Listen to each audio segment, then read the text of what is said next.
Hello guys, നമുക്കിന്ന് പെട്ടെന്നൊരു പാസ്തയുടെ recipe ഉണ്ടാക്കിയാലോ. അപ്പോൾ ഒരു കപ്പ് പാസ്ത നമുക്ക് വേവിച്ചെടുക്കാം.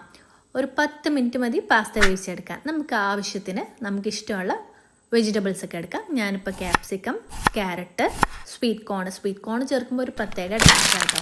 അപ്പം നമുക്ക് ഇഷ്ടമുള്ള വെജിറ്റബിൾസ് നമ്മളെ ചോയ്സിനനുസരിച്ച് ഇഷ്ടമുള്ള ക്വാണ്ടിറ്റിയിൽ എടുക്കാം. ഞാനിപ്പോൾ സ്വീറ്റ് കോൺ ഒന്ന് വേവിച്ചെടുക്കുന്നുണ്ട്.